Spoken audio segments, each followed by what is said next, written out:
Coming to you live from Las Vegas, Nevada, this is The Tracie Austin Show, the program that covers paranormal phenomenon, the supernatural, the highly strange, from the far corners of the world, with three-time Telly Award winner TV host, researcher, and author, Tracie Austin. And now, leading tonight's program, here's Tracie.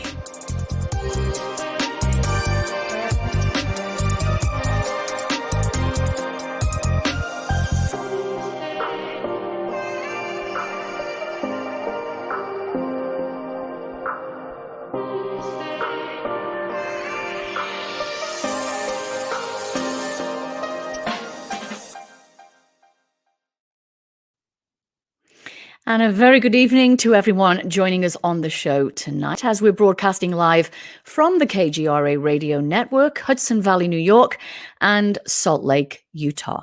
I want to thank you for inviting me into your home tonight, or wherever you happen to be listening to our show at this hour around this very paranormal planet of ours.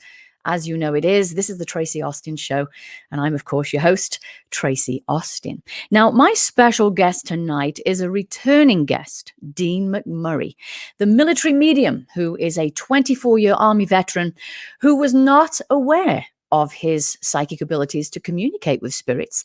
And it wasn't until after an overseas deployment with the Army that his spirit guides decided it was time for him to step into his gifts, and they paid him a visit. Now, more about Dean in a moment, but first, I want to introduce you, if you haven't seen it already, to my new coffee called Attitude Coffee by Craft Roasting. And my blend is called the Queen's Beans.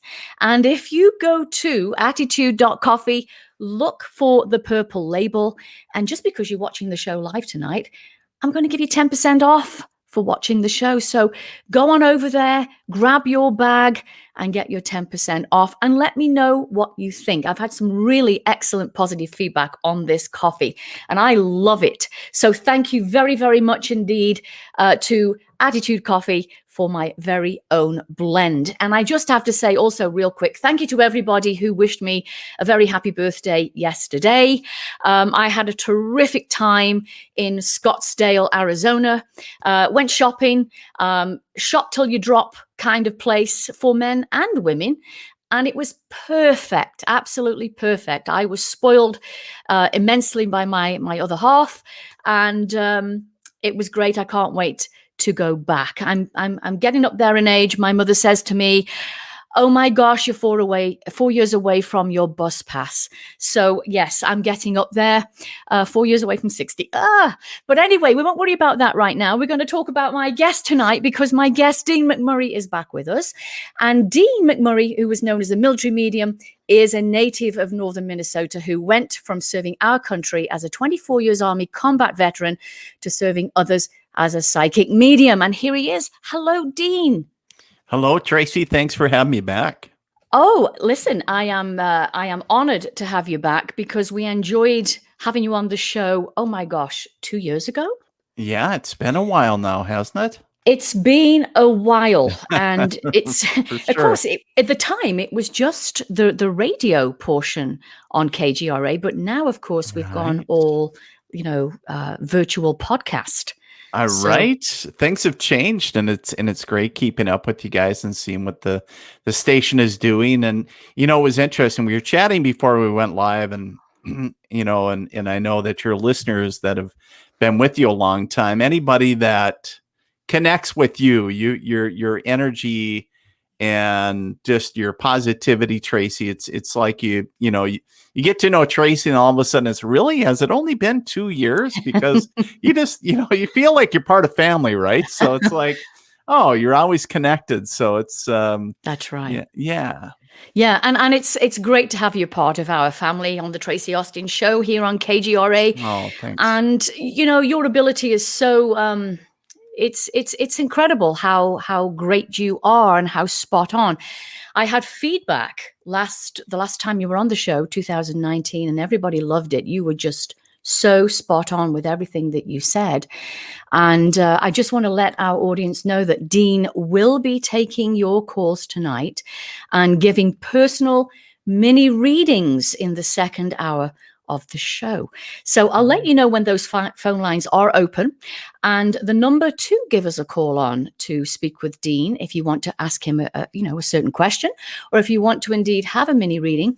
The number is 85 KGRA live, or 855-472-5483. And I just want to let everybody know that as a clairvoyant, Dean receives visions of people, places, and things of the past, present, and future. His clairsentient gift means he can also receive psychic senses, including smell, taste, and touch. And as an empath, he takes on the sensations of the physical and the emotional states of being.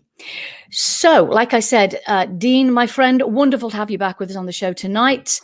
How have you been? What have you been up to lately? Yeah, always trying to keep busy, right? Trying to stay out of trouble.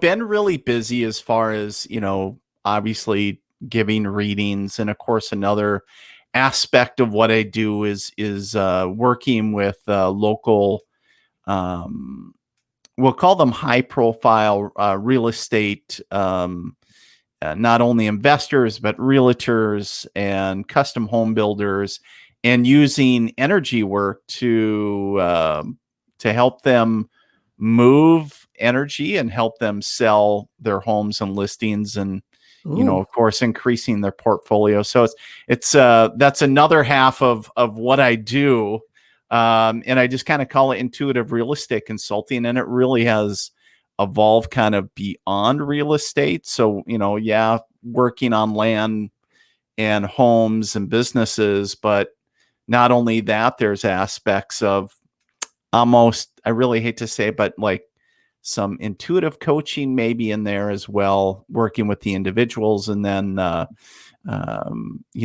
some other things.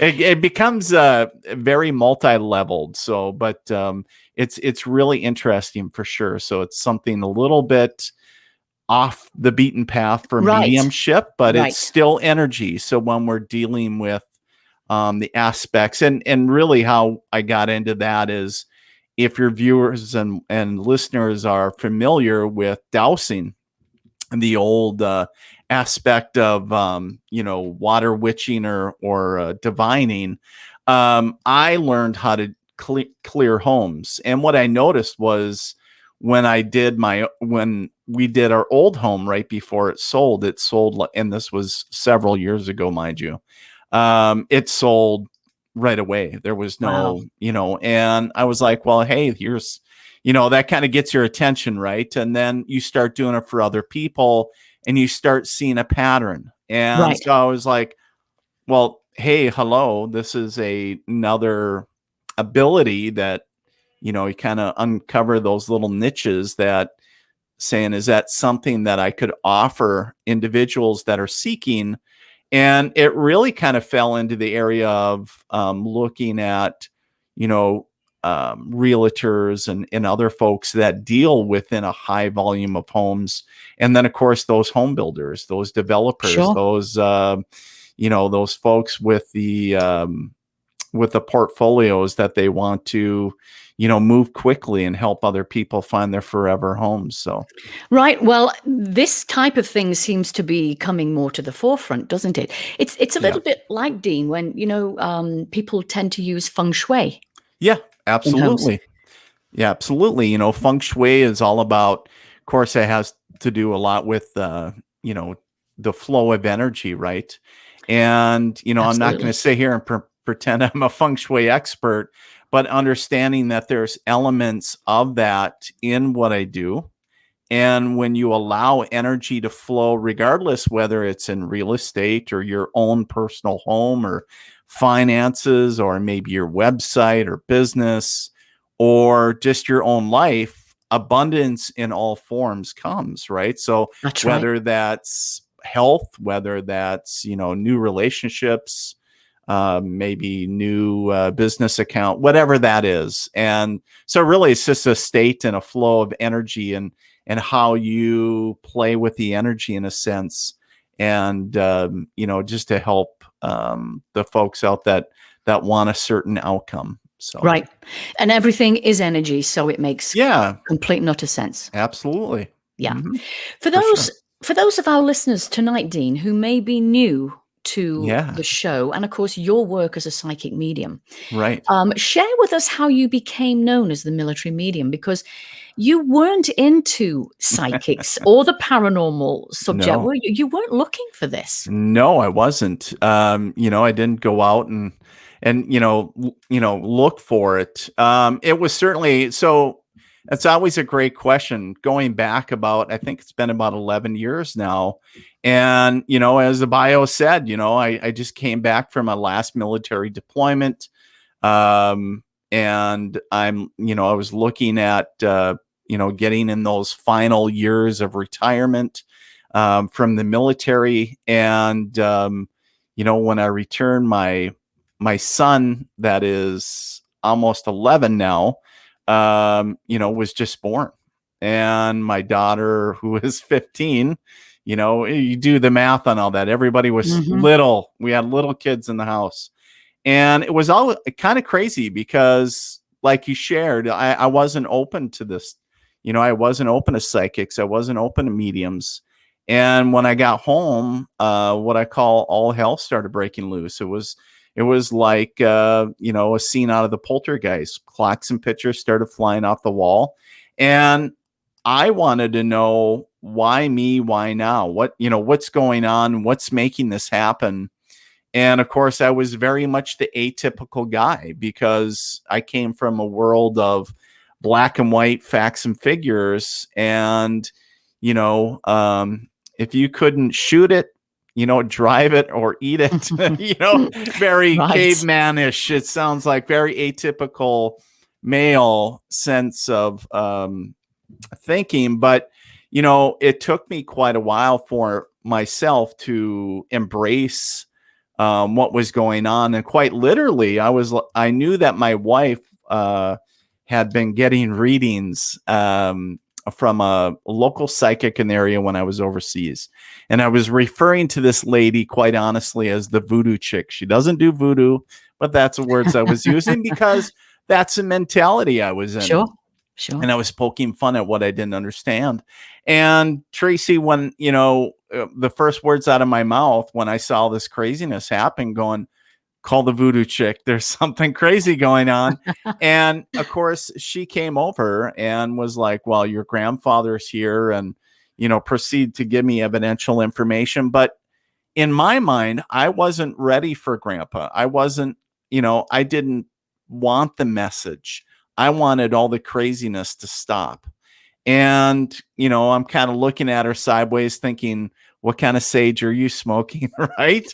And, As you do. yeah, well, maybe. And, but, the quite honestly is, nothing quieted down. She came and went and, delivered the message, but it was more about me stepping into my awareness. Yet I didn't understand that at that time. But 2 weeks go by after she had visited, and I was washing bottles at midnight for my, as I mentioned, my newborn son. And I had a sense that just washed over me that I knew somebody was with me. And I kept on turning around. Of course, I had the EBGBs, right? And nobody's behind me. Of course, completely dark living room and kitchen. And I'm like, I'm just tired. I'm just going to go to bed. But I knew that my grandmother was there. Every cell in my body was telling me, Dean, your grandma's here. And, part of me was a little freaked out, but part of me is like, well, it's grandma, she's not here to hurt me. Mhm. Yeah. And so I think everybody that knows at a cellular level that if they have a loved one there, they start talking to them because we miss them and love them. That's right. And, saying, well, if you're really here, like, how are you? Like, all that. And so long story short is basically I'm laying in bed awake, but I have my eyes closed. And of course, my ego says, if grandma's really here, she'll prove it. And then she turned the room absolutely ice cold. And I was like, holy cow, right? And so she's got my attention. But then, of course, I got to up it. And so I said, if you're really here, take away all doubt and you need to touch me. And as soon as I said that, it was a gentle yet firm pressure that started at the top of my head, went to the bottom of my feet, and literally Tracie pushed me into the mattress. Wow. And that was the figurative and literal come to Jesus moment for me, because I couldn't dispute what I experienced. It was, that happened that many years ago, but still today, when I tell that story every time, I mean, I've told that story hundreds and hundreds of times, and it's like it was yesterday because I still remember it. Right. And it's because I needed something so visceral that the skeptic in me, and this is important, I was a skeptic, not a cynic. There was still part of me that's like, well, I know there's something bigger than us, but a lot of it was like, well, it's probably, I like to, me back then like to have a logical answer to things. And so I really literally went on a journey. That was my awakening. And I literally went on a journey, if you will, trying to figure out why me, why now, what's going on. And here I was in my, my early 40s, getting ready to retire.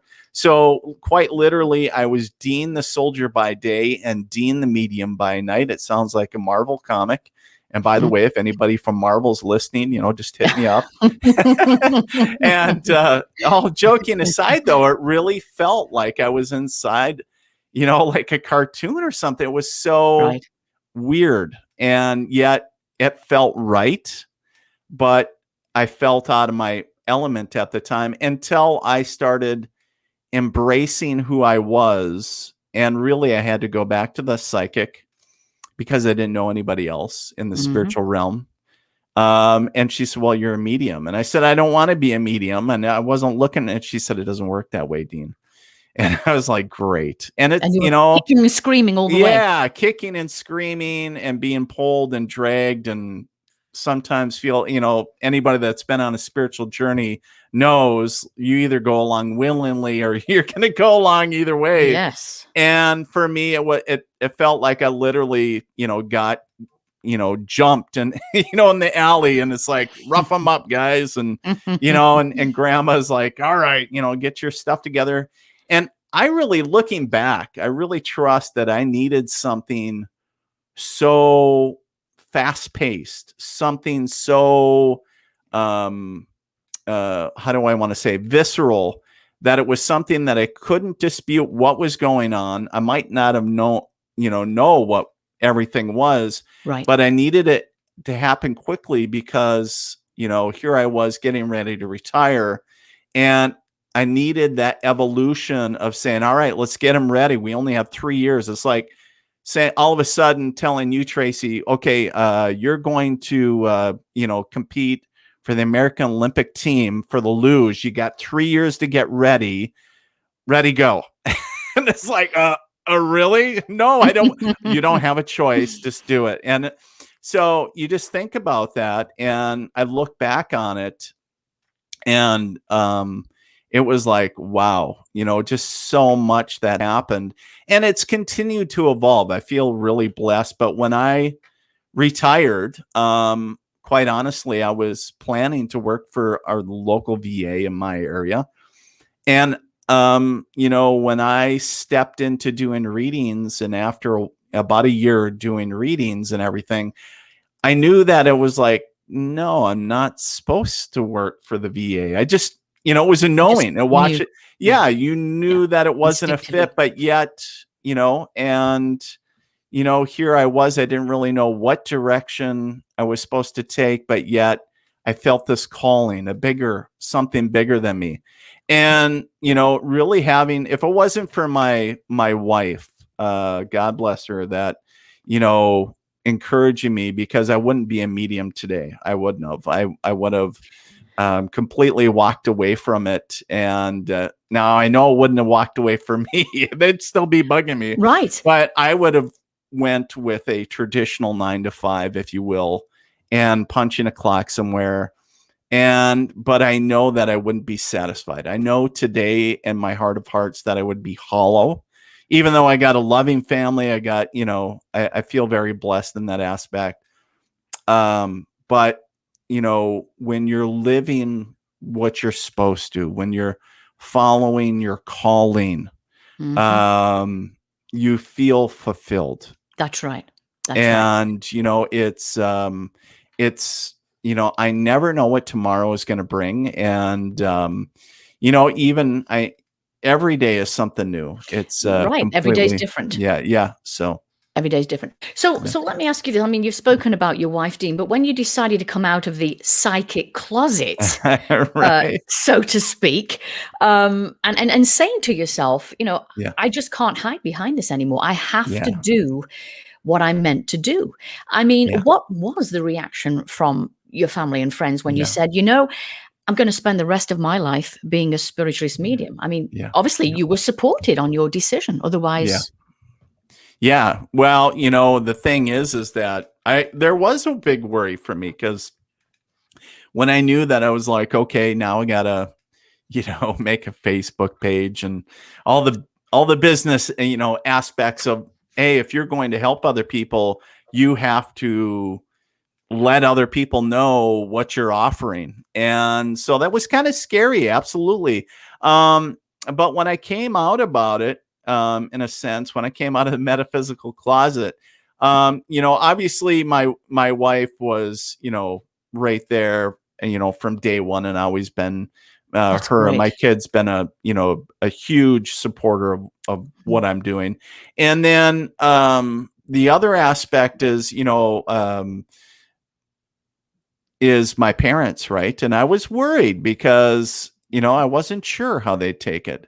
And I was raised very traditional, right? I always went to Sunday school and all that great stuff. And it's my mom. Just love her, because she was like, "Oh, that totally makes sense. Oh, I get that." And I'm like, "Whoa, what?"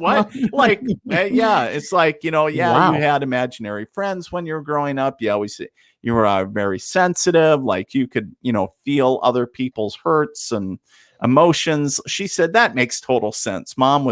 Dad was always a supporter, but he was always quiet. We lost Dad last year. Oh, sorry to Coming hear up, that. yeah, thank you.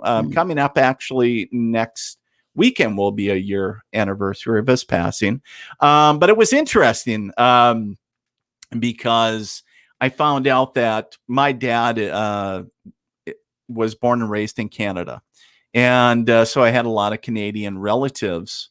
And it was kind of interesting because one of his sisters goes, and he shared with her, "Hey, do Dean's a psychic medium and everything?" And she was like, "Oh, well, don't you remember Aunt so and so?" And evidently she used to read tea leaves. I didn't, I've Oh, only met a few of my aunts, and on the Canadian side, and when I was much younger. And it was interesting. So evidently, my dad had an aunt that used to read tea leaves and did some psychic work, whatever. So I was like, hey, I guess it runs in the fantastic. family.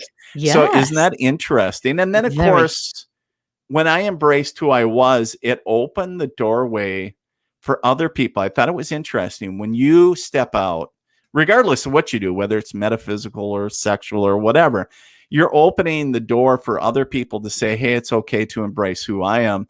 That's And right. here, my sister is very clairaudient. I never knew Oh, this. Extremely clairaudient. And, I have a sister that is very gifted as far as healing. And, I don't know. I haven't sat and talked to my brother.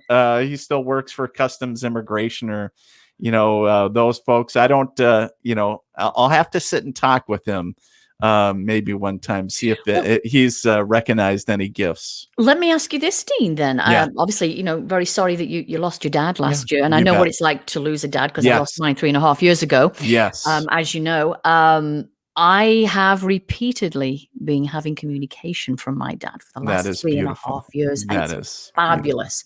I love it. Yes. Um, have you had visitations from your dad yet? Oh, all the time. And I Really? get, and it was interesting.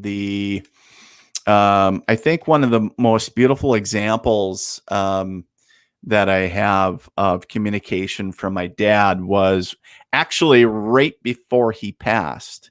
And I was traveling. It's an almost 5-hour trip one way to where my mom still lives, where I grew up, and from where I'm currently living.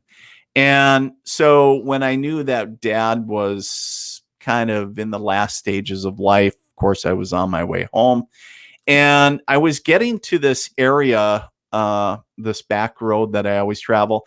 And the oddest thing they had for sale was a hang glider, a powered hang glider. You don't see those in northern Minnesota very often. I could Okay. see maybe a mountainous area, but yeah, so very odd. And I had seen this on a previous trip not long before.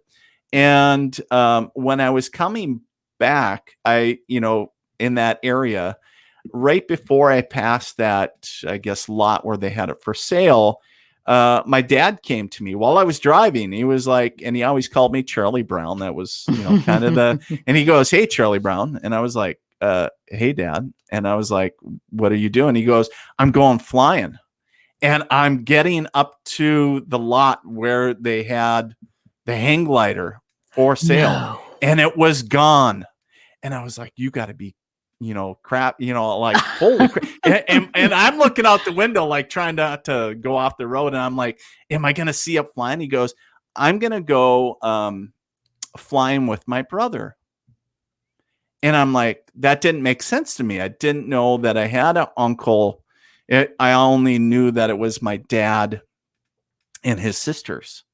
And I was like, okay, well, cool, and I knew that dad was moments like, and I was like, okay, well, if you could hang on a little bit until I get home with mom and then, be there for them.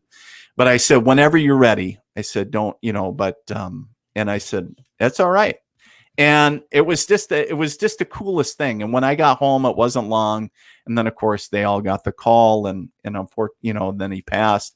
And I shared it with my mom and my sisters when it was appropriate, because there was a lot of Right. emotions, obviously. Sure, absolutely. And I said, the craziest thing he said to me when he came to me, that he was going flying with his brother. And she was like, well, that makes sense. And I was like, what makes sense? That makes zero sense. She goes, he had a brother. It was his mom had a miscarriage.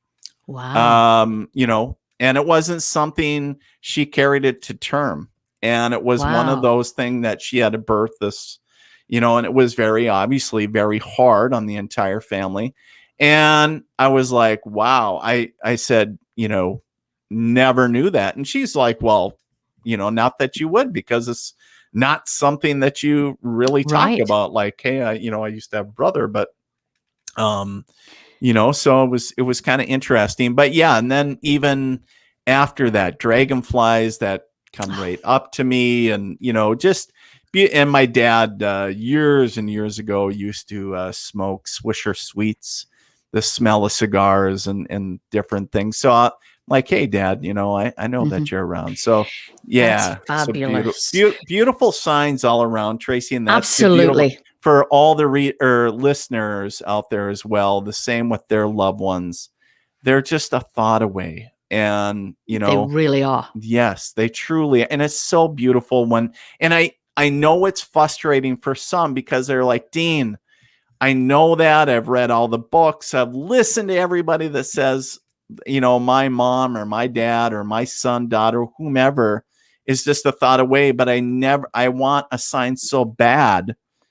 I still can't. And I don't know if I found the right answer. I don't know if there's the right answer to tell those individuals, but what I have found is this, is that there is something within us, within our subconscious mind, that is preventing us from connecting, because it's not a lack of wanting on their side, because it's just automatic.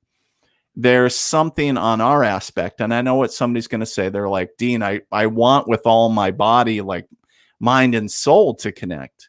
But the aspect that I would share is trusting the timing of, saying, okay, I'm going to trust, even though if I'm not getting anything right now, to trust the process and continue asking. Right. And if it takes 6 months to a year to whatever, I'm still gonna trust the process. And there's a lot of great techniques by, you can write your loved one a letter and That's then right. look for signs. There's, I always like, asking. Example that I use is maybe picking something that was meaningful to you and saying, show me. And I always use the example of blue butterfly, right? And, or if that's kind of difficult for you, maybe pick something that you typically don't see. And, for example, one time I asked for a sign of a pink unicorn because I was just trying to be smart, right? And with my guides. And I said, well, I just want to see a pink unicorn. And sure enough, in my neighborhood one summer, I saw a pink unicorn, stuffed pink unicorn on a table as I drove past a rummage sale. Wow. There you go. So those things, it can show up, a sign can show up in any way. Somebody could talk about it. It could show up as, an ad, a pop-up window on a shirt. It could be anywhere. And that's not a coincidence. No, absolutely not. And, I know a lot of people see it and then go, well, that's because, and if you're having a hard time with it, that's okay. Don't beat yourself up about it, but then ask again, continue, asking for signs. You're not bugging those in spirit. Ask for another sign saying, okay, thank you. I see you. I see that sign. Thanks. Can I get another one? Can I get, whatever it is, geraniums, whatever you're asking for? The signs can be so small, Dean, Yes. that you really have to pay attention around you because you'll miss it. Yes. Yes. And it's interesting you mentioned dragonflies with your dad because that's what my dad sends to me. Oh. Dragonflies and hummingbirds. Oh, beautiful. Now, let me ask you this. Why do they choose on the other side to send you certain things such as butterflies, Right. hummingbirds, cardinals, you name it? Why? It seems that the spirit world has limitations. I think the limitations really come to the way we understand it. As our understanding the limitations, then we're starting to draw a box per se, right? Mhm. And and everything must fit within the confines of and a way of thinking, or but the thing is if everything is energy, why couldn't they connect to it and have it show itself to me, or interact with me in some way, right? Right. And I understand you were talking about, why do they pick certain things? And I trust that for the individual that is being connected to, it's something that is going to be right for the time. So, and also understand, like, I live in a northern climate, not, constantly warm like where you're living. And so understand that asking for butterflies all the time, am I going to see live butterflies all the time? Not in the middle of January, unless I go to a indoor, Right. Sanctuary of some type. I might see butterflies on a shirt. I might see it on a postcard. But in the middle of January, when there's 5 feet of snow and it's 30 below, you're not going to see, you're not going to see butterflies outside. But I would share this is, sometimes it comes with the climate. Sometimes it's going to go with, what are the resources available to spirit in order to get you the message that you need. And sometimes it's, as I say, there's always signs of validation all around us. Sometimes we're so busy, caught up in the buzz of life, that we're not noticing. That's right. And if we would take time to slow down and either quiet our minds, or sometimes, just listen or look, we would catch those signs a lot more. That's right. I tell you something that really interesting happened to me last Christmas, Dean, in Las Vegas. My other half and I go to, I think it was the week before Christmas. We went to Starbucks to have breakfast, and we sat outside, and we sat right by the door, and we're eating our breakfast. And my other half says to me, "Oh my God, look at that bird." So I turned and I looked sort of behind me, and I couldn't believe it. And I said, "Oh my God, that's a roadrunner." And he said to me, "No, I don't think it is." I said, "Yes, it is. It's a roadrunner." And then it all clicked, Dean. My father's favorite cartoon of all time was Wile E. Coyote and Roadrunner. Oh, that's so awesome. And as soon as I said, "Oh my God, my dad has sent me a roadrunner," the feathers on the plume of the head came up. Oh, wow. And he started to come towards me, and I thought, "Oh my God, he's going to jump on my knee." And he came close, and then he decided to turn away. He was obviously listening to what I was saying. Sure. It looked like. And he went off past the tables and the chairs where everyone was sitting. Yeah. And I mean, that's not a quiet place. There is a Right. Pizza Hut there. There is a smoothie place. There's a bakery, a sandwich shop. And everybody's out there having breakfast at like 11 a.m. in the morning. And my guy said to me, "Well, give him this piece of bread, go give him a piece of bread." Well, I did try to go and give him a piece of bread. He had gone as quickly as he had arrived. Isn't that something? I couldn't find him anywhere. And let me tell you, I lived in Las Vegas for 15 years. Never saw a roadrunner, ever. They are not part of the city. So that was a clear indication that my dad was saying, "Hey, I know you're outside Starbucks having your breakfast this morning." I love that. So you was can't fabulous. and you can't when it's so personal to you, right? Because that was a person you felt it, right? Obviously you saw it was visual, but it made the emotional connection to you, and it just clicked. That's the thing. It's when it all connects for you, it's the kind of the clouds part, and it's like the right moment. And yes, you have that moment. And there's another phenomenon too, Tracie, is, and I've seen this a couple times personally, is what they say, angels on earth, walking earth, or talking about spirits, right? Not reincarnated per se, because then we're talking about past life, but talking about showing themselves, kind of manifesting in a sense. And what I'm sharing is, I had an instance where I was shopping in a big box store, and I was walking, and I was by myself, and I saw out of the corner of my eye, which was my uncle. My uncle just died back in, good Lord, was it 2001? It was a number of years ago. And I did a double take, like, whoa. And I went back. I went to actually follow this guy, like, say, like, did I really just see? And could not find, because I know he went around the corner, and, like the aisles, whatever, gone. Completely. Right. And I'm like, and I've seen that before. And it's almost like spirit showing up to you, like, "Hey, how's it going?" Kind of like tapping you on the shoulder. That's right. And it's just, and I'm like, what? And you go to fall, and it's like, well, where did they go? That's right. And yeah, they just poof. And it's like, mysteriously disappear. I gotcha. Yeah, I gotcha. Absolutely. I love it. I love it, because it's fabulous. Just, you walk around with a smile all day, because it's like, okay, I feel it. Right. I know you're here. I know you love me. Absolutely. Yeah, I love it. Absolutely. Let me ask you this, Dean. Where is this other side, would you say? Where is this other world where you can connect with loved ones who are no longer physically here? Yeah.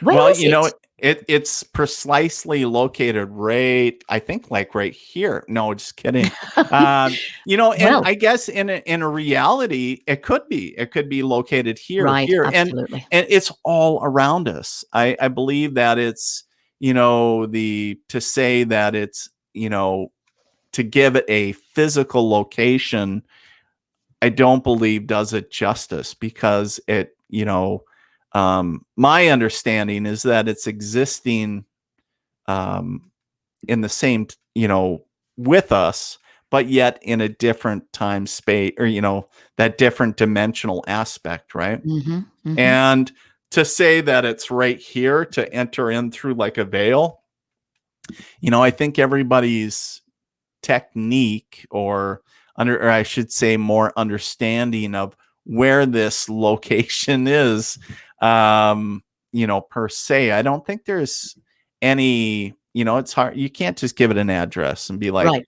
Right. it's down on 12th Avenue. You Right. can't, but it's all around us. And that's Well, the thing, is people believe that it needs to be a physical location.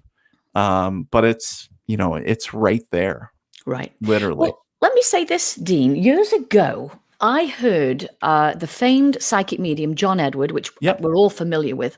Yes.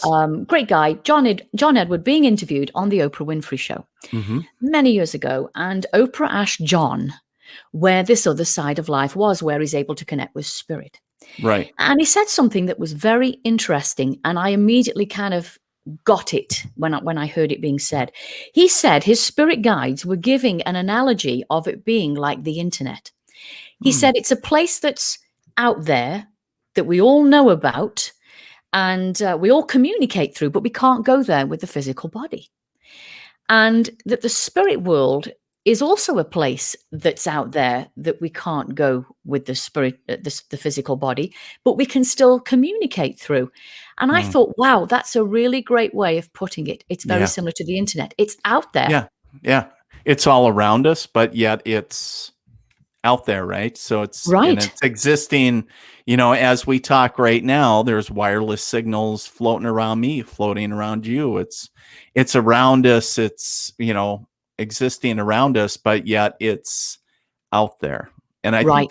I think that's a great analogy, because it gives you something tangible, so our minds can conceptualize, going, oh yeah, how do yeah, the internet is so expansive, but yet it's, we're interacting with it, but yet it's everywhere. That's right. All Yeah. around us. We're That's, bathed in it. yeah, I think that's a great analogy. I've never heard that Oh, it before. really That's is. great. Yeah.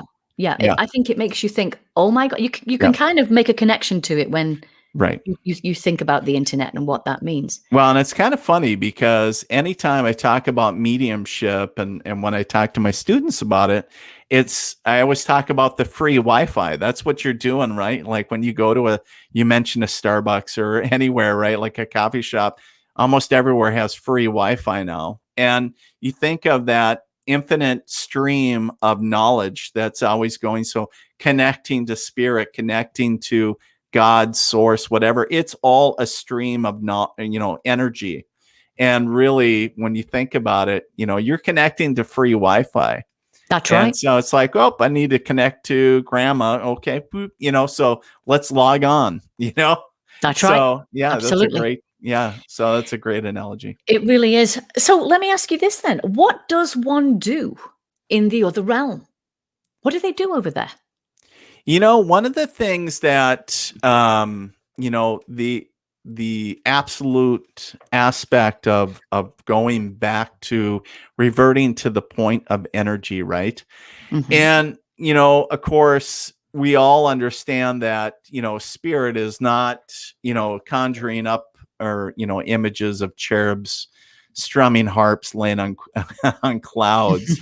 And there are a lot of aspects of different spirits working with different realms, as far as helping different people in different aspects of things. But the interesting piece is that it's really reverting back to a vibrational love. And I know that doesn't sound really productive, but on the interesting aspect is, I believe that if we really wanted to do the most good for humanity and everything else, and make the most productivity, I think that we can all follow that. Mhm. You know, Mhm.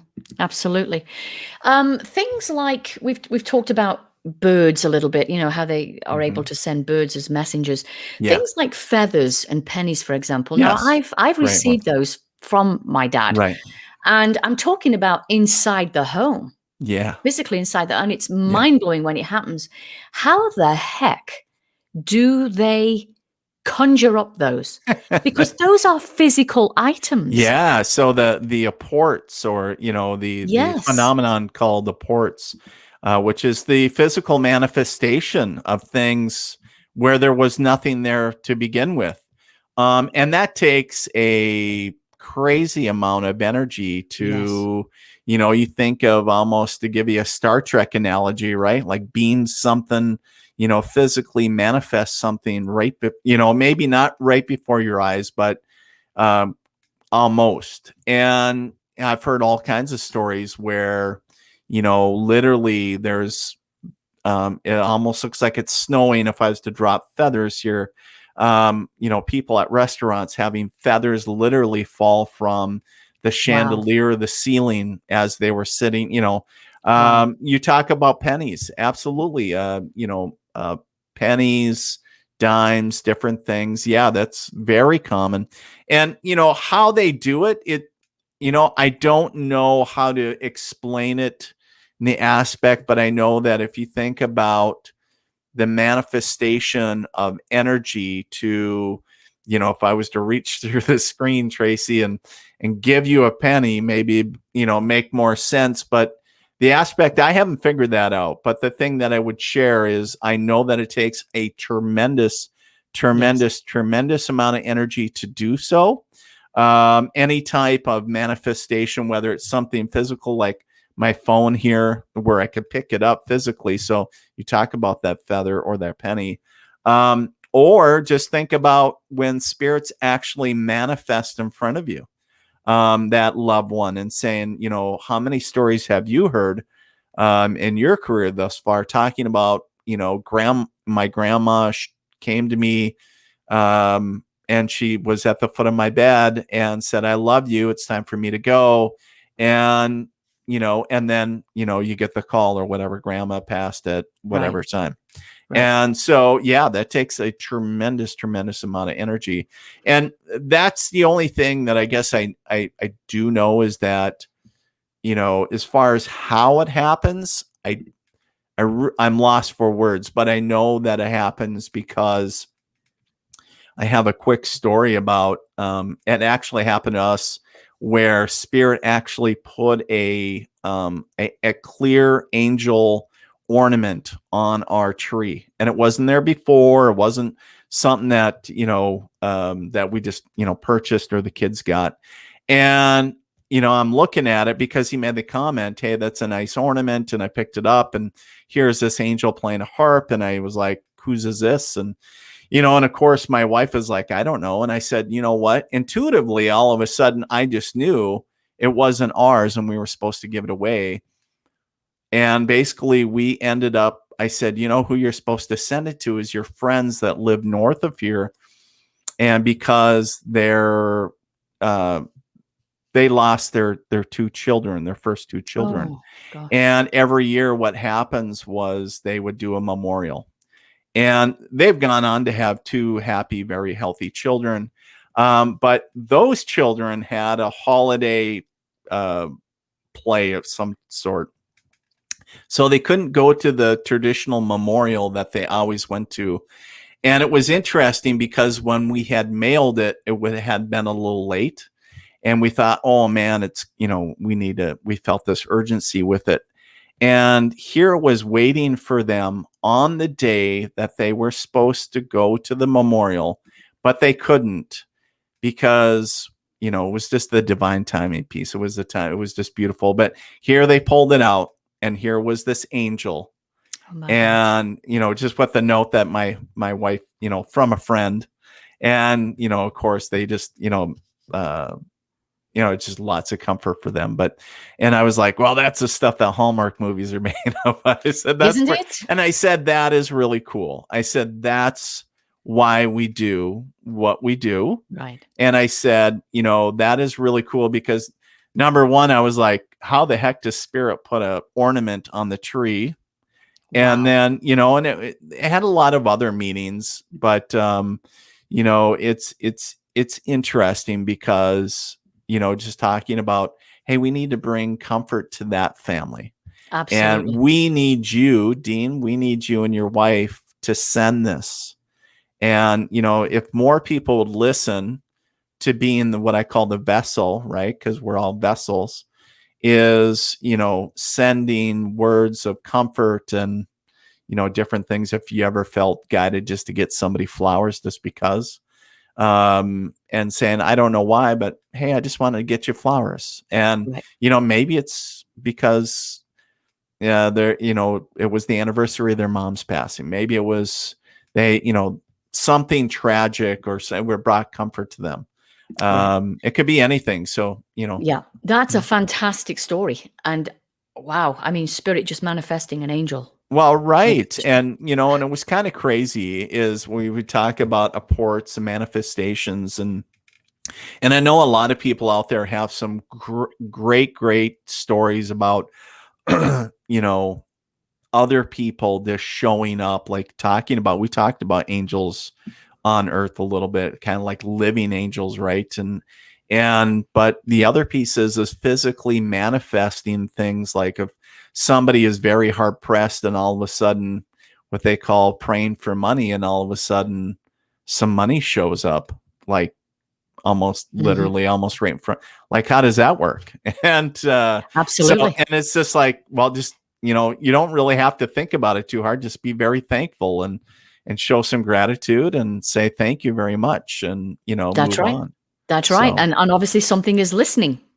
right, absolutely. And that Something's should listening. bring you comfort that there's something bigger, that, you know, you know, death is not the end. Love never dies. And they're That's not just, correct. it's just not catchphrases. Right. That's the other piece. Well, I tell you what's also interesting, Dean, is it's not only the manifestation of something like a feather penny, or in your case, the angel on the Christmas tree, but I've actually had a feather taken back, which I Really? thought, yes. And it was very strange how it all happened. Um, it just appeared on my mat in the bathroom. Right. And I walked up to it because I could see something was on there, but I Yeah. didn't know what it was until I Yeah. got close. And I thought, oh my God, it's a feather. So Yeah. I picked it up, I smelt it, I rubbed it on my face. I knew my dad had sent it, Right. and I wanted to take a photograph of it. And something said, no, don't take a photograph of it. So I didn't. Uh-huh. And I was just about to run errands, and I left the feather on the top of a moisturizer jar Okay. in the bathroom. And I thought, well, I'll run my errands and I'll deal with this when I come back. Yeah. Well, when I came back, there was no feather. And it Now, was nowhere to be found. nowhere to be found. And I Okay. had 3 cats at the time. They were all sleeping. They were in the same position when I got back as when I left. Huh. So none of them had woken up and ate the feather or Is that whatever, funny? I opened up the blinds to the bathroom Yeah. window in case, the AC had blown it behind. Nothing. Right. The AC wasn't even on. So it was nowhere. And I told a spiritualist medium friend of mine in the UK Yeah. about this. And I thought, well, maybe it's a sign I should have kept it, or maybe it's a sign letting me know, Yeah. proof that, well, yeah, I sent it, but I'm also going to take it back as part of the proof as well. So I told my spiritualist medium friend in the UK, and she said, well, your dad said he's going to send you another one. And a week later, he did. Oh. And it was in the guest bathroom, on the guest bathroom Oh, mat you gotta love it. You instead. gotta love. So it's like, Well, you know, what it's kind of a interesting joke? because, you know, spirit can take things and then also send things. My mom had she had a fish. She had a fish in a fishbowl completely go missing. She doesn't have cats. She doesn't have little kids. And she was like, it didn't jump out. And it totally disappeared. And it was, Wow.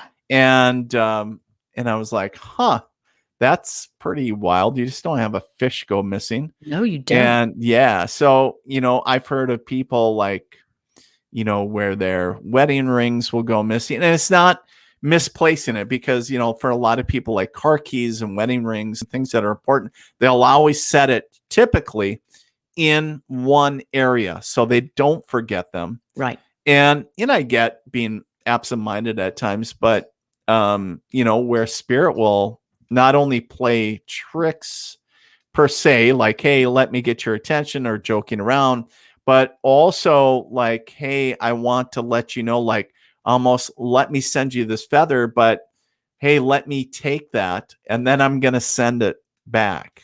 Right. And, later on. And so, yeah, that's really cool though.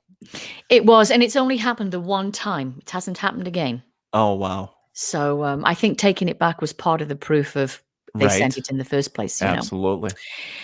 Well, we are going to go to a break here, Dean, in just a moment. And I want to let our listeners know, just to remind our listeners, you can experience Dean's incredible psychic ability for yourself in this next hour, because he's very kindly agreed to give a few mini readings to our KGRA listeners.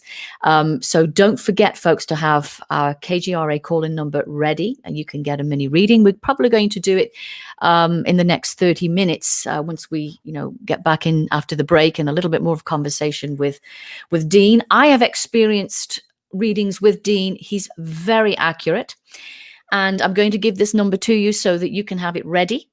It is 85 KGRA Live, or 855-472-5483. And again, that number 855-472-5483. I'll let you know when we're opening up the phone lines.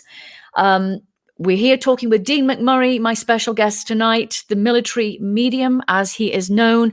We are going to go to a quick break. I'm going to have a little cup of my coffee, Queen's Beans. I hope you'll do the same, and be right back with us after this.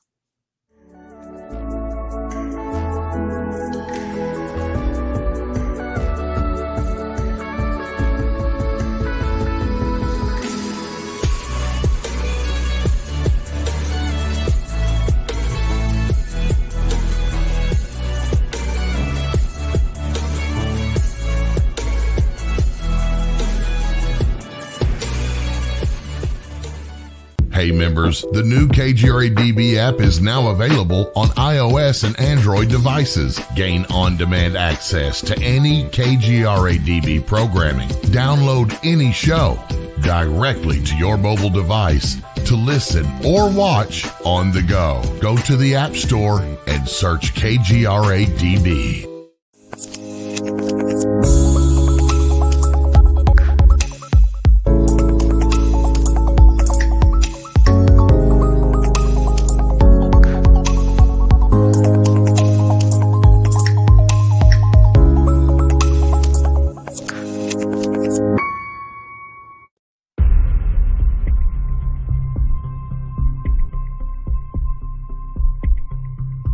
What really happens when we die? What lies on the other side? And is death the end? My new book, I Survived Beyond and Back, sheds light on these questions and takes you on a journey of first-hand near-death experiences as reported by those who experience them. I Survived Beyond and Back, available now on Amazon and bookstores nationwide.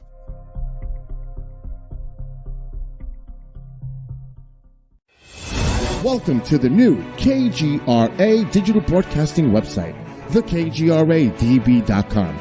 Here you'll find great new content, including the KGRA classics, great shows from our archives. You'll be able to see the show times and information so you can see what show is currently on air. The on-air live button. So just go to this section and you'll be able to hear the show live with exceptional sound quality. We also have the Vault section. Make sure to subscribe to get access to great content and special features. We have the make content for our latest news and events, so make sure to sign up and you can be part of our forum. So make sure to check out the new KGRA digital broadcasting website, thekgradb.com. We look forward to seeing you there, and we hope that you enjoy the new website.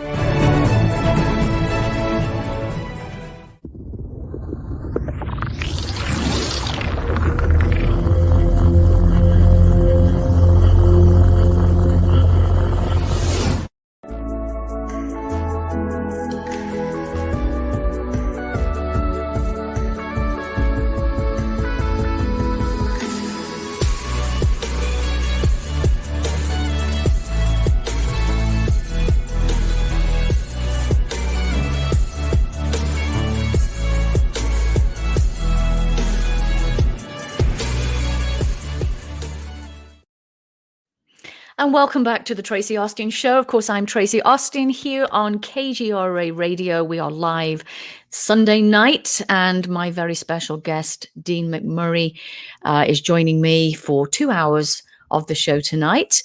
And you can experience, as I mentioned before the break, you can experience a mini reading with Dean when we open up the phone lines in this next 30 minutes or so. And experience Dean's ability for yourself. As I said, I've had readings with Dean. He's been spot on. And we've had many happy people on the last show that called in, had readings, and were just totally amazed at Dean's ability. So, Dean, I have to say, what's your reading accuracy rate, would you say? Because I think it's extremely high. Well, thanks. I never put a metric to it. I don't know of any medium that has. And I'll be the first one. Maybe I'm the first medium to say this, but I'm a big enough boy to admit that sometimes I get stuff in the reading wrong. It's always my belief that spirit is never wrong. However, sometimes it's our interpretation when it comes to mediums and psychics that sometimes we get it off a little bit. But yeah, so I don't know. I just try to keep a humble and and do what I do. I don't. I guess I never really thought about accuracy rates as far as like, hey, I'm 98%. I don't. I guess I've never put a metric to it. I don't think anybody really is 100%, right? But they can be very close to it, right? So, I just wanted everybody to know from my experience of what I've experienced with you. So, yeah, you're excellent. You really are. Thank you. Dean's, Dean's website is themilitaryMedium.com, I believe it is, or Dean McMurray. Yes. You can, and there is Dean's website. So let me ask you this, Dean, because since becoming a psychic medium, you've not only dealt with paranormal cases, including possession, which you have and so forth, but you've also dealt with some ET stuff as well, haven't you? Tell us about that. We're all ears. Yeah, Dean. We're all ears. We're all ears with that. And that sounds like a good segue into the Mandalorian, right? With the Baby Yoda mask. Well, one of the things that I would share is that, kind of going in the same thing.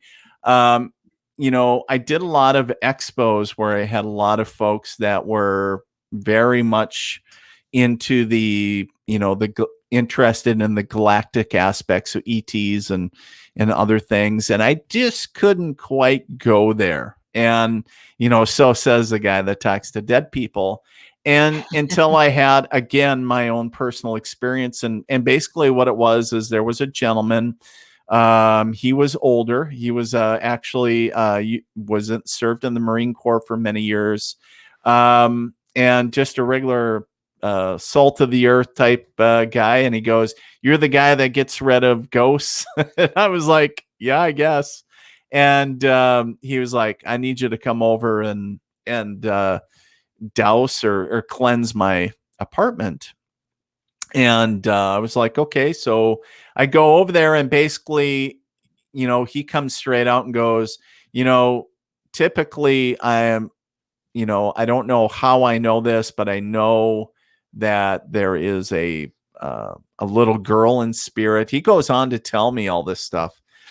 And I was like, this is kind of interesting. A guy that, basically saying that he's not a real big believer of all this, but yet here he's having all this spirit interaction. And so I do, my traditional, or what I used to do is my traditional cleansing of a home. And, it was really interesting. I, at the time I used to use L rods and work with archangels and everything. And at the end, I kind of, I asked my guys, if you will, my crew, my spirit guides, "Hey, are we good here? Is there anything else?" And I got a big, "Hey, we're good," And so long story short, when I left, it even got worse. And I was like, there's something more for this guy. What the heck's going on?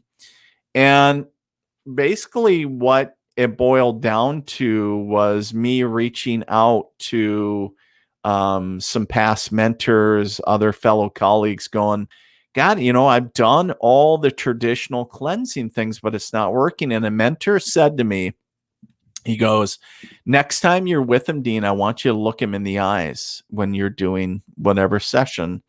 And I said, what am I looking for? And he goes, you'll know it when you see it. And he never told me what to look for. And basically I did what he told me. And Tracie, it was the reptilian, No. yeah. So the eyeball type, right? And so when I was looking at him, it was really interesting because I saw it for like a split second. And I was like, it stopped me in my tracks because I was like, holy crap, like I really saw that. And, and I was like, okay, now what? Like nobody gave me any instructions now. And so I started going through all the traditional steps that I thought I should be taking, and nothing was working. And I was like, okay. And it really brought me, well, already, jumping out of my comfort zone, well beyond that, because I was like, okay, I have no experience dealing with this. And I was like, okay, it's not working traditional. It's like, fighting a fire, and all your traditional firefighting methods are not working. It's like, okay, do you just let it burn, and you want to help?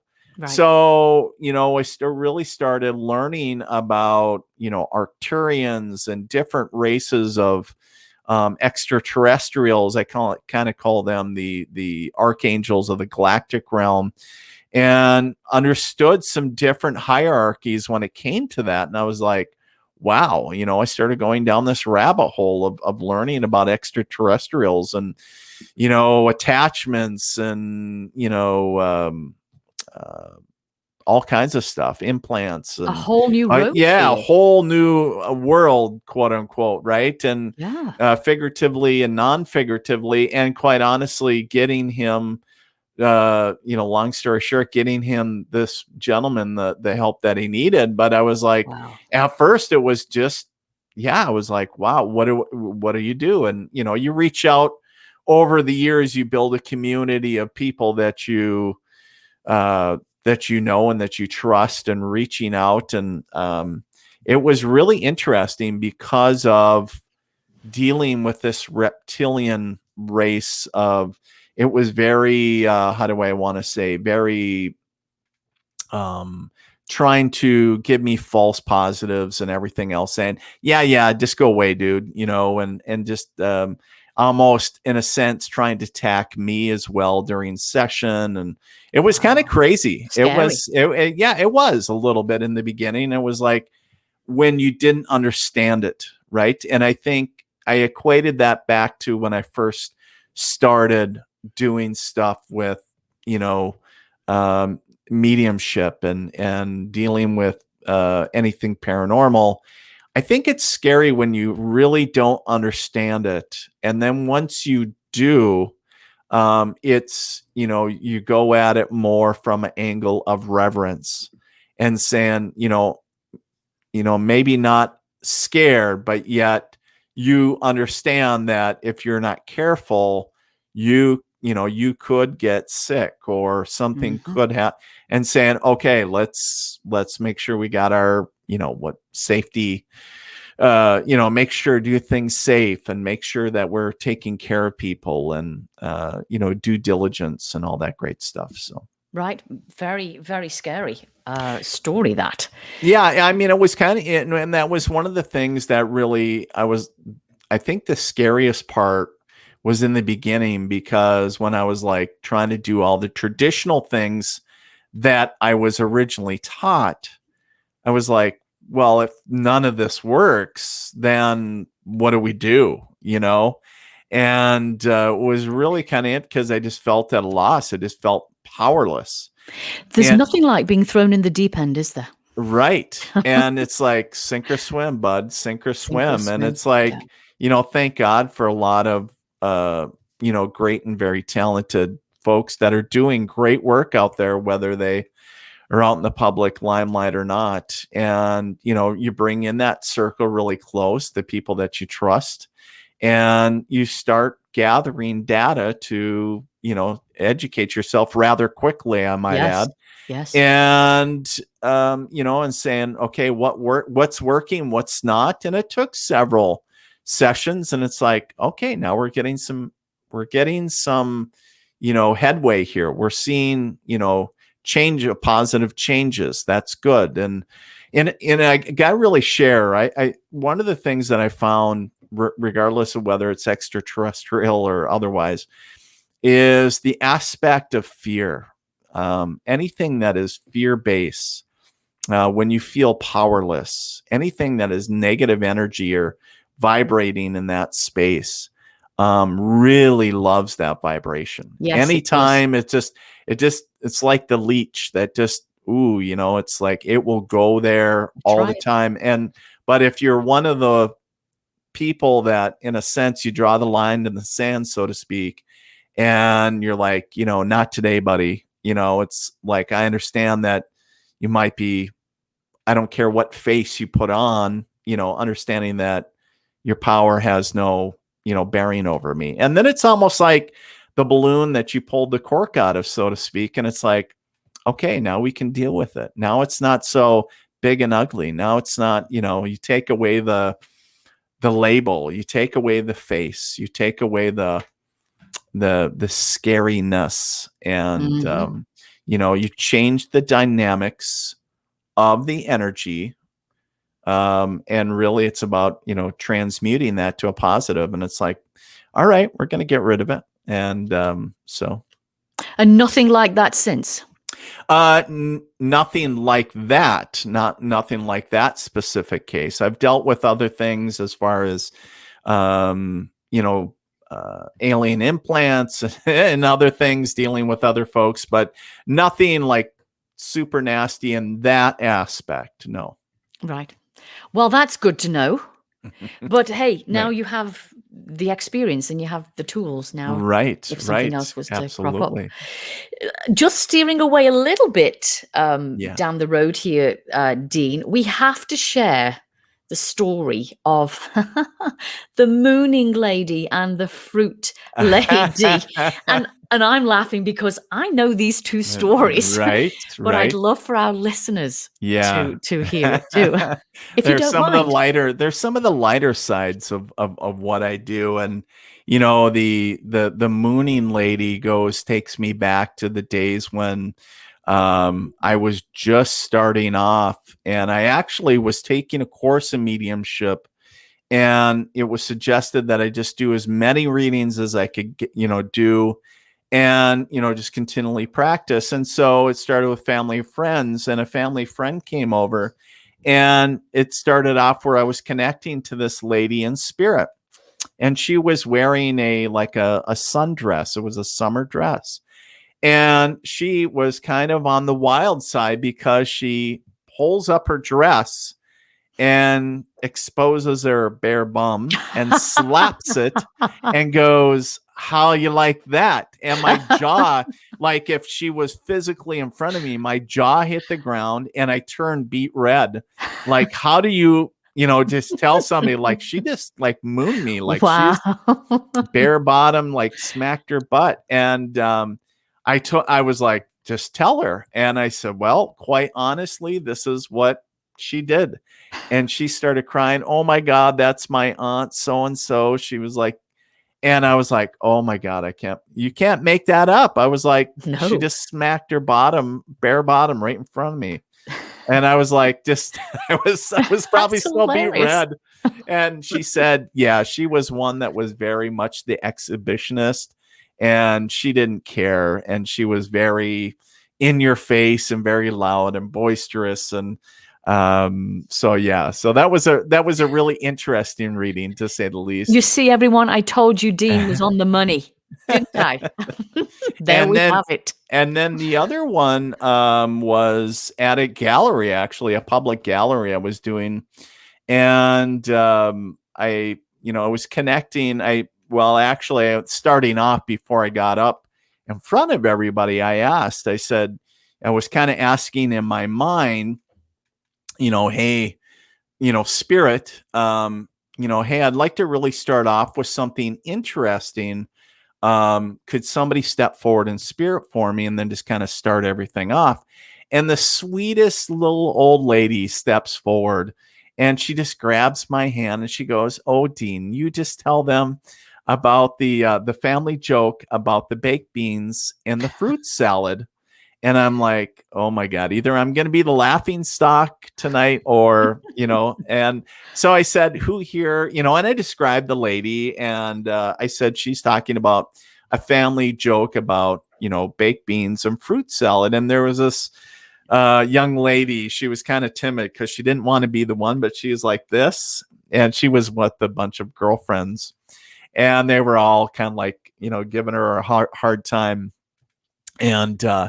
And I was like, how can you validate? And she goes, well, that lady's very clearly my grandmother. And I was like, okay, well, share with us the story about the family. And she goes, well, I'm not 100% on the baked beans, but she goes, the fruit salad, she's talking about my aunt who is very much living.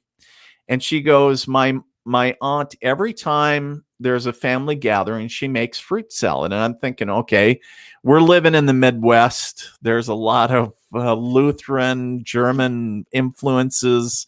Everybody makes a salad of some sort, a lot of fruit salads. I'm thinking, okay, very, typical.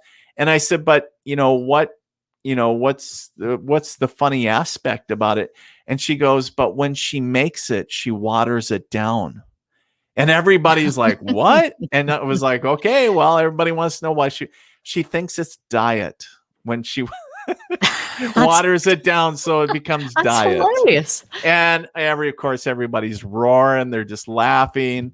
And I was like, oh my God. And so what's so funny about it is every time I do a gallery, or a public gathering, I always bring up the fruit salad lady. That's what I call it.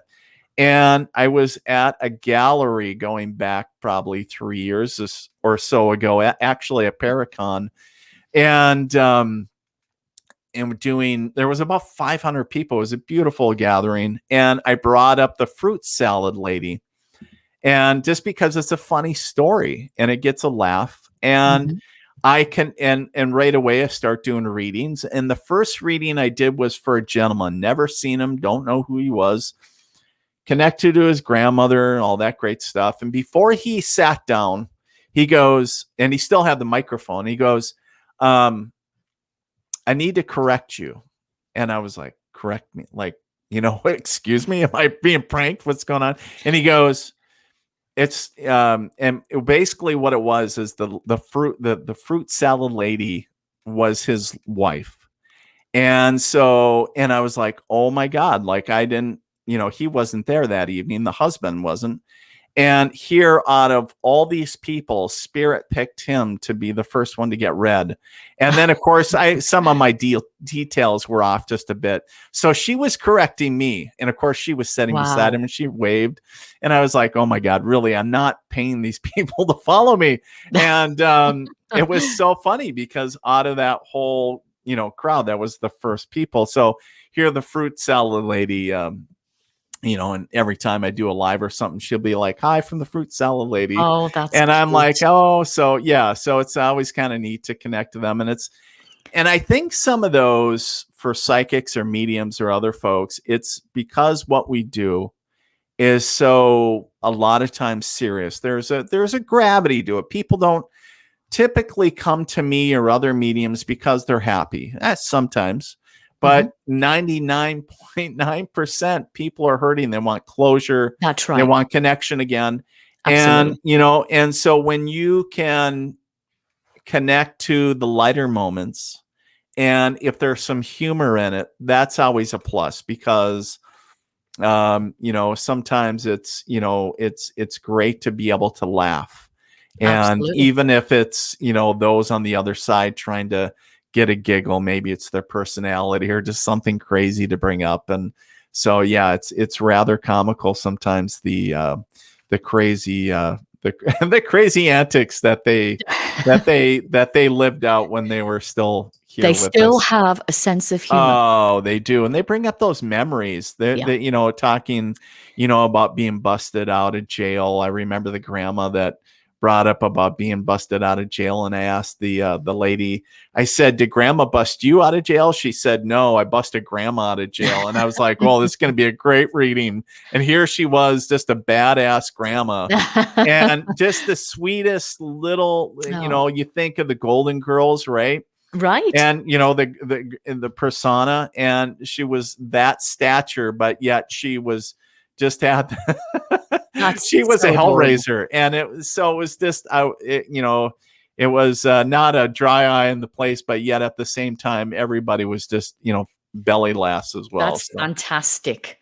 Thank you so much for sharing those two stories. Yes. I know those were super funny stories. So I just wanted our listeners to hear them. Are you ready to take a few calls? Hey, Jim? let's do it. Let's do it. So we're opening up the phone lines right now. And I'll give you that number again, 855-472-5483. And I know Bill will let me know, my producer, when we have our first caller on the line. Real quick, Dean, while we're waiting here, you've not only worked in the psychic arena with what you do, but you've also worked with veterans with PTSD, trauma victims. Yeah. Did you use your psychic skills in this department, or was it just a very natural thing, for you to do? Well, it was something that, kind of in the aspect of, yes, that I use some of every time I do any work, whether it's healing work or anything, obviously I'm using all my tools. My personal thought is, if you have a Swiss Army knife and you have multiple tools on it, why wouldn't you use them? So, so when I've done work with veterans working on PTSD, some of that is tailoring some of my psychic abilities as well. Fantastic. That's really great. What you've done, Dean. We have our first caller on the line, Kathy from Tennessee. All right, perfect. Are you with us, Kathy? Hello, Kathy. I don't think she's with us yet. Let me make sure. I can hear you. There she is. There she is. Kathy? Okay. Hey, Dean. Hey, Tracie. Hi. Hey, Kathy. What's your question tonight? Well, so much that you have said resonates. So I just wanted to see what you could pick up from me. Sure. Well, one of the things that I keep on getting around you, Kathy, is a really strong male energy. And one of the first things when I say strong, and I don't know if you can see this, but it's like I almost keep on seeing I almost want to say like strong arm. And it's almost like, like if somebody was arm wrestling. Now, I know that sounds really weird, but at the same time, it's interesting because that's the image that I was given.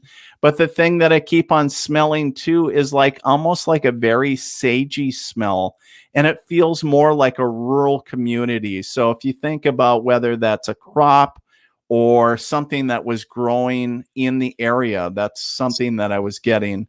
But the other thing that I was, and the other thing that talking about is horses is also big. But the biggest thing for you, Kathy, going forward is that I keep on hearing from Spirit is talking about the aspect of building out and talking about building your community, right? So when it comes to that, as far as, if you're thinking about going to the next job or the next, how do I want to say it? I almost want to say the word community comes up, but make sure that you're relying back onto that community for your next opportunity is what I'm understanding from Spirit. Does that make sense? A little bit. I just retired. Yeah. And I'm looking for my next adventure. Okay, there you go. So, yeah, so what I'm understanding Spirit is sharing is relying back on your community that you probably built over those years, and trust that, that they have opportunities for you. Be like, hey, you could, fit well in this area. Okay. All right. Okay. Well, thank you so much. Thank you, Kathy. Thank you, Kathy. We have our next caller for you, Dean. Ronald from Minnesota, I believe. All right. Ronald, you with us? Yeah, how you doing? How you doing, Tracie? And a happy birthday Hi. to you. Thank you, my friend. And I did send you a happy birthday wish as well. And funny thing is, Carol Carl sent you one, and I was going to send that one, but then I couldn't put your name in it, so I wanted to get the other one. I could put your name in there. Oh, well, thank you for thinking of me, and thank you for doing that, and thank you for calling in tonight. Very kind of you. What's your question for Dean? Or are you here for a reading? I'm here for a mini reading, but I also have a quick question. Okay. I've been working on trying to connect to the energy realm, as you were talking about. And the reason why is I have activity in my house. Now, some people say don't ghost hunt your house. And I do understand why they say that, because they won't leave you alone if you start. But I have activity in my house with some spirits. I don't know if I don't think they were in this house, but they were maybe on this land a long time ago. Okay. I keep seeing a small boy, 10 years old or so, and then an old man that's working on a project in the basement. I had a friend of mine that's a Reiki master, and she had done a remote view of my house, and she saw some of the same characters that I was witnessing myself. So anyway, I had a mirror in the hallway, and she told me to cover the mirror. Well, it took me several months to get it through my head. I better cover the mirror, because it was a portal for the spirit. So finally, I went ahead and covered the mirror. And actually, it slowed down some of the activity. But I felt bad about covering the mirror at first. But now I feel okay. All right? Good. So now, the thing that I have a question of is, how do you take that step in the human realm to get into the energy realm so that you can make contact with either your loved ones, or my mom passed away in Right. February 1st, 2012. But anyway, how do you make contact with someone in the energy realm? Do you do it through meditation and Well, things great like that? question. Do a small mini reading.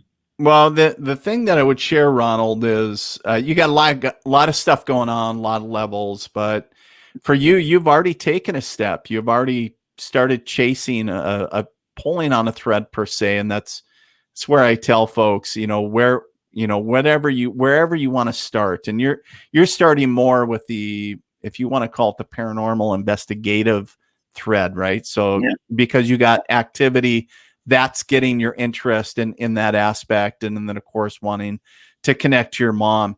The thing that I would share is that all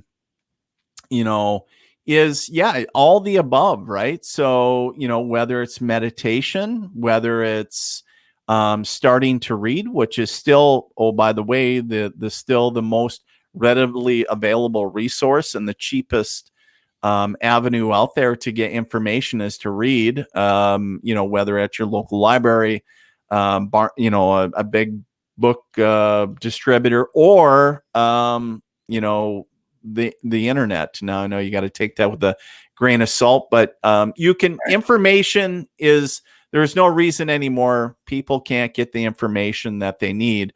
So I would share is start where your interest lies. And that's what I always share with my students. Start there and allow it to develop from there. So if you're wanting to develop mediumship, then whether you take a class, whether you watch a course on whatever that is. The biggest thing is Ronald, you talked about, was interesting because when you were talking right away, there was like, a female that was stepping forward. It was interesting right before you talked about your mom. And I was like, oh, she was a really good singer. That's why I almost wanted somebody that would have sung at like church or whatever. And then the other thing I kept on seeing, like really versed at like, I almost wanted to say like organ. So like whether church or like even home. So I don't know if she gave piano lessons. Sorry. Yes, she had an organ. She played organ. That's really awesome. Yeah. So, yeah. So, the biggest thing is, Ronald, as you go forward and as you start making this connection, understanding, with the energy of your deceased mom and everybody else around you, always obviously understand that, that you're loved and supported, but and the biggest word that I hear for you, don't overcomplicate it. Keep it simple, and go at your own pace. Everybody believes now that, it should happen. But go with your intuition, what your intuition is telling you, and follow that. So whatever that is. Okay. Thank you. Thank you very much, Tracie. Thank you, Dean. Very, very great show tonight. Thank you, Bill, for producing. Thank you. Thank you, Ronald. Thanks, Ronald. Right, bye-bye. Thank you. Our next caller for you, Dean, is Michael from Washington State. Hello. Hello. Hello, Michael. Yes. All right. What's your question tonight? Thanks for calling. I was just gonna see about a mini reading. Sure, absolutely. Well, and the first thing that I would have to say with Washington State, I hope you're not being affected by some of the fires that are kind of burning out west as well. Or was it? Yeah, it would be in the eastern part of the state, I guess. But no, I'm in good shape. Okay. All right. So one of the things for you, Michael, is I do have a female that does step forward. Understand that she would have passed in her 80s. Now, this lady tells me that she would have passed from cancer that originated in the stomach area or the gastrointestinal area, but I feel it more in the stomach lining area more specifically. Now, interesting enough is one of the things that she talked about, I know in the program we were talking about birds, and specifically I keep on seeing bluebirds, and when I see bluebirds, I hear the word bluebell. Now I'm understanding like it was almost like a product or something. I don't know why it's specific hearing the word bluebell, but does the word bluebell make any sense to you? No, this is Dean. This is Dean. You're talking to Dean. Oh, okay. I was listening to the show and I didn't know. It doesn't ring a bell, no. Okay. All right. So bluebell. So that's one of the things that she's talking about. But the thing that I would share, and here's the thing for everybody listening tonight, if there's something that's mentioned during the program that you can't validate right off the bat, please write it down or put it, in your back pocket. And I really do trust that, spirit will or you'll be able to validate spirits, like, oh my God, was it, she had a bell that was blue or something, because guess what? The reading isn't for me. It's for, here we're talking to Michael. So in Washington State. But the other thing is Michael is talking also about, really about togetherness, about family. And there feels like more family outside of just you that is worried that, hey, is everybody okay in heaven, or is everybody together per se? And the biggest resounding answer is you're supposed to let them know that everybody is okay. This is really going specific to a male that recently passed. And also there is a connection to the month of April, which is really interesting. So the biggest thing is understand, regardless of what you're celebrating or what's being celebrated, is understand that those in spirit are also celebrating with you. Okay. Celebrating. Huh, okay. It doesn't kind of ring a bell or resonate, but And that's all right, Michael, because I also trust that it'll validate a bit down the road. Just I trust that the process of that, even if you're scratching your head saying, I think Dean's been smoking that sage he's been talking about. And I trust the process of that. But thank you for calling tonight. Okay. Thank you very much. You bet. Thank you, Michael. I think the bluebell thing is for one of the other listeners in our chat room tonight, because she mentioned bluebell. But let's see if she can get on the call. Right now, we have Joan from Ohio, Dean. Okay, Joan. Hi, Dean. How are you? Joan, I'm doing great. What's your question tonight? Hi, Tracie. Hi there. Hi, Joan. How are you? Very well. Thank you. Thank you for listening and tuning in tonight. Yes, thank you. I'll just a mini reading. Okay, sure. So one of the things, Joan, for you, it's interesting. You got a lot of spirits stepping around you. First and foremost, I want to talk about the angels that kind of open up above your head. So one of the things typically that is indicative of people that connect to angels maybe a little bit deeper than most people. And Joan, it's interesting because I just see almost like a chorus of angels coming in and surrounding you. It's interesting because I also get them placing hands what feels like your right shoulder. Did you injure or you have issues with your right shoulder? Oh, yes. Okay. You're like, oh yes, a lot of. So understand that that's their way of saying, hey, we're trying to help you heal, sending you healing energy. The other thing, which is interesting, is there's some heavier energy that comes in when we talk about those in spirit. We do have a male that's on the kind of behind you in that angle. Typically, this is indicative of, it feels like a uncle energy or a distant cousin. But one of the interesting, it's kind of heavy, and it keeps on talking about hanging. This would have been he would have passed from specifically hanging. And then the other piece is we have a female that's stepping forward on the mom's side of the family, and she very clearly passed from a car accident. This would have been back, we're going back, I want to say, that would have been the late 1950s or early 60s. Does that make sense to you? No, not yet. I'll find out. Sure. No, and the thing on the gentleman, when we were talking about the gentleman coming forward, talking about the hanging, one of the things that I do smell is smoke around him. So I do understand that he was a smoker. And very nicely dressed. Always kept himself very nicely dressed. I see a tie, a suit jacket, and always like the aspect of I don't know why, but it's always specific about having the daily paper. There's something specific. I don't know if he was in business or what the deal was, but always very specific about getting the daily paper, like almost under his arm. And then also the female talks about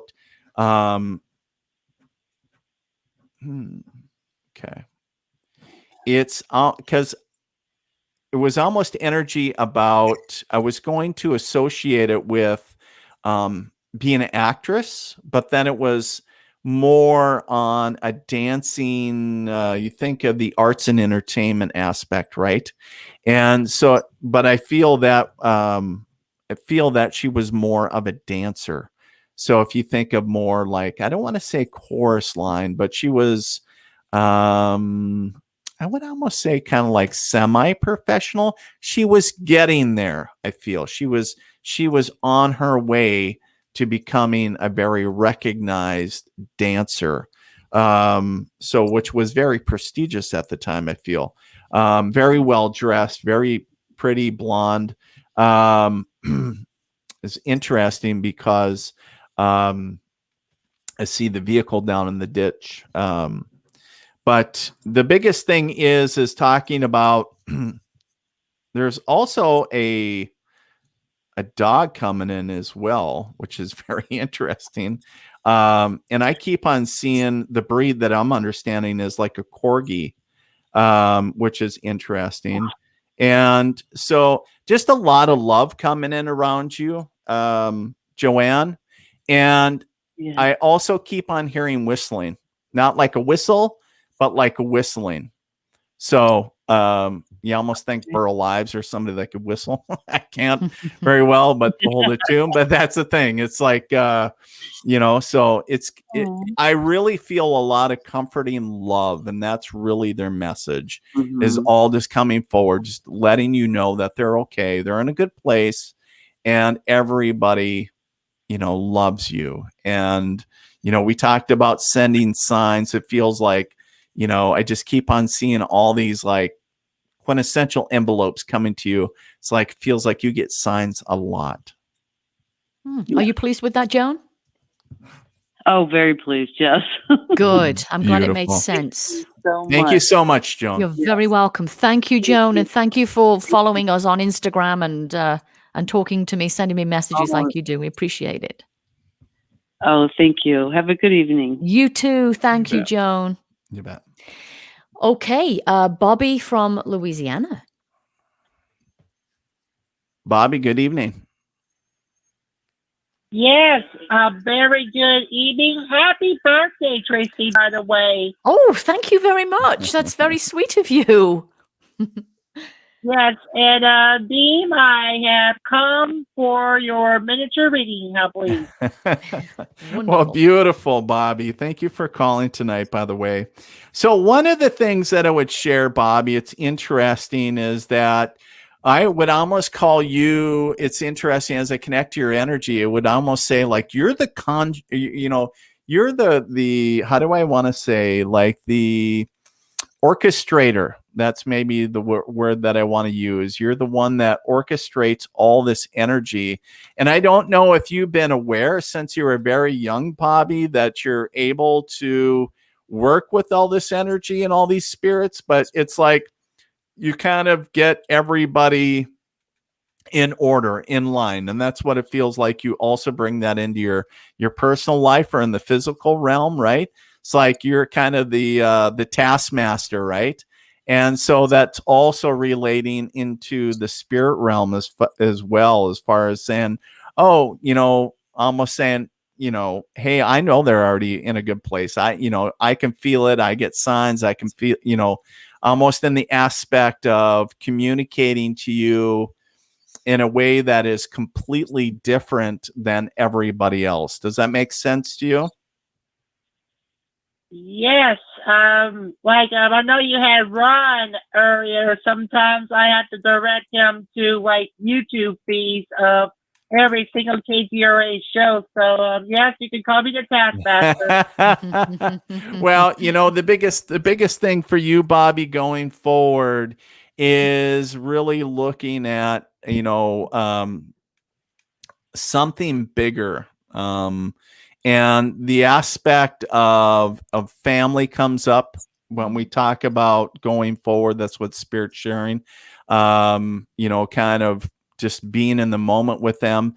But more importantly, the aspect of something bigger. It's almost like wanting to expand, or I almost want to say the words like quit being small, right? So it's like, I don't know if you've been trying to expand your reach or expand your network or whatever it is, but there's an aspect of that that's getting bigger. And so you need to trust in the process, even if you haven't been seeing results. It's building. Do you understand that? Yeah. Okay. Yeah, that's good. Perfect. Great. Thank you so much, Bobby. I do appreciate you calling. Thank you, Bobby. Yes, great show, excellent producing, and good guest. Great guest. Thank you so much. thanks, And we so appreciate sweet. you listening and tuning in and calling us tonight. Thank you. Thanks, Bobby. Okay, we have Eric from Boston. Hello. Hello, Eric. Hello, Eric. Hi, you hear me? Yes, Yeah, we can hear you. gotcha. Okay. So what's your question tonight, Eric? Are you just calling in for the mini readings, or do you have a specific question tonight? Yeah, a mini reading. Just the fact that looking at you and hearing you, I get a sense of a lot of honesty, and it's just very impressive. So I'm wondering if that could be a factor in, giving me a good reading. well, I hope so, and thank you so much for sharing that, Eric. So one of the things that I would share, Eric, is as of tuning into you, is a couple things. Is one, I felt a lot of loss. There was a big dip of energy right around you. There was a couple. There was a male. I want to understand that his age would have been about, I want to say, mid to late 40s. The number 45 keeps jumping at me for some reason. Do understand that he was a smoker, drinker. And it's interesting is that I understand that he dealt with a lot of things, but understand that he ultimately ended up taking his own life. This would have happened more. I keep on feeling like it was in the trying to get the time of the year. It's interesting to me because it feels like there's two times, right? So it almost feels like he passed in the fall, but yet it doesn't feel like he was either interned or like there was a ceremony or something not until like the spring or summer. So, and sometimes it's indicative of people that are, whether there's, cremated and there's family or they were traveling somewhere. I don't know what the thing is. So there's a gap there. The other piece is that we're talking about also a male that's stepping forward on the father's side of the family. Do understand that this gentleman liked his drink. I do smell what I'm understanding is like a whiskey breath on him. And interesting enough, too, is that he was pretty much the card player. I keep on seeing cards being played. And just kind of, how do we want to call it? Quite honestly, the no shit kind of in your face, very honest, don't care what you think type individual. And, he was kind of one of those gruff individuals. And it's interesting to me because I'm seeing also a big flag. Typically, that's indicative of veteran connection for me. So understanding that there was service as well. And jumping back over on the mom's side of the family, I keep on getting a big red cross. I do get there was a female on the mom's side. I do understand that she would have passed what feels to me like later in life. I want to say like in her 90s when she actually passed. But I'm understanding that there was a connection to her to the hospital, whether she was a nurse or like an aide of some type, if that makes any sense to you, Eric.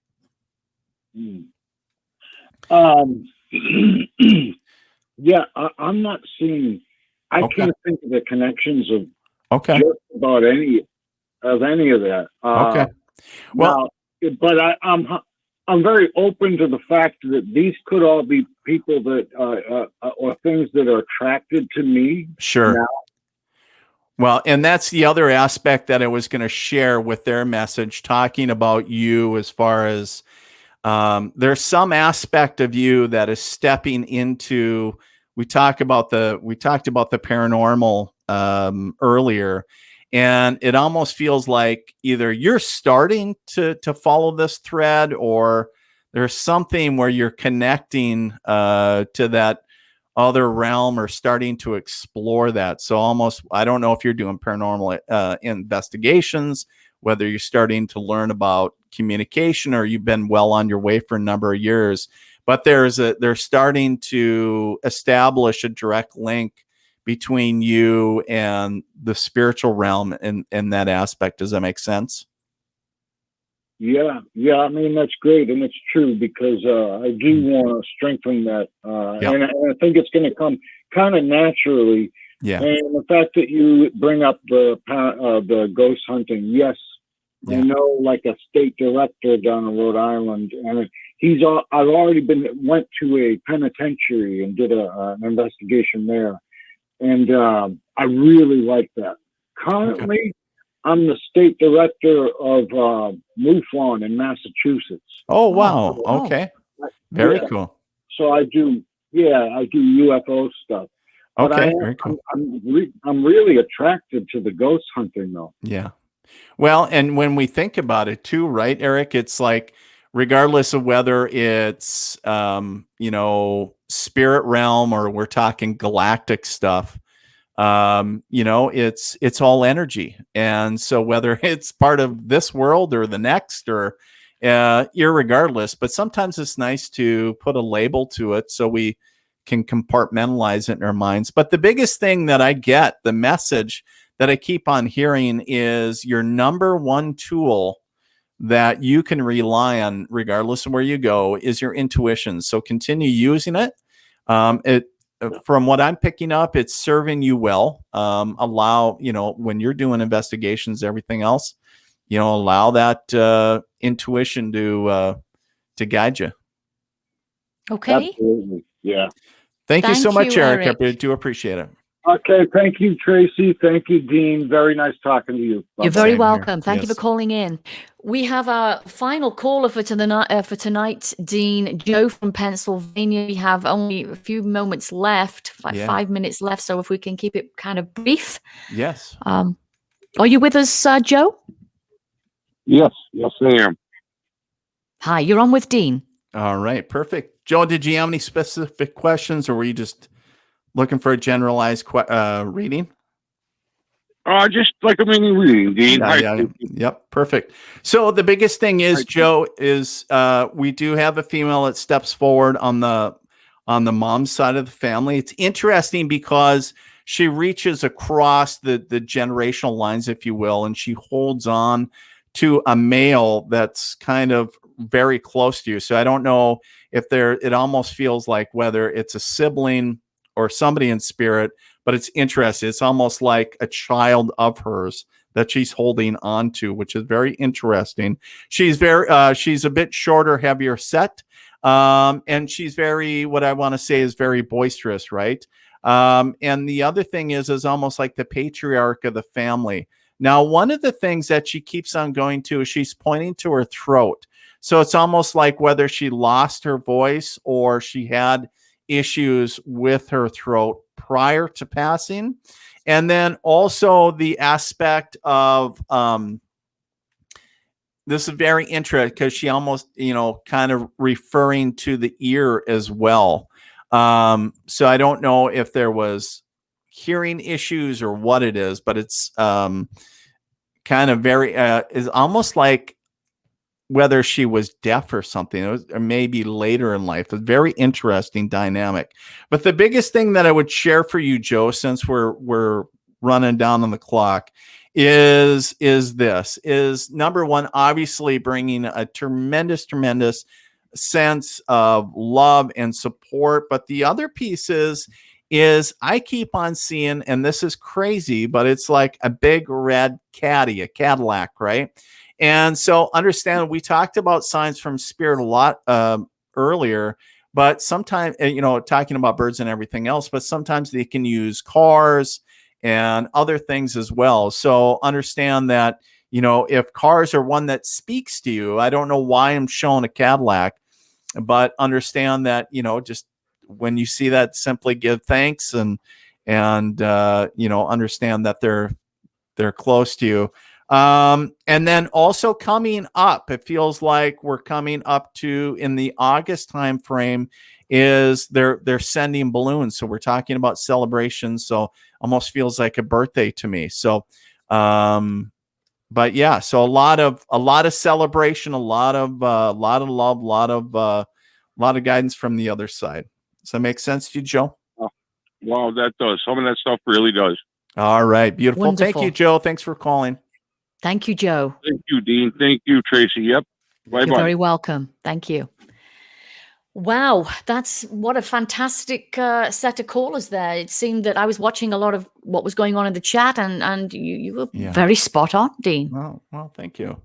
Yeah, I think the whole thing with the bluebell and the stomach cancer was for a lady named Kaz in our chat room, but she couldn't get through.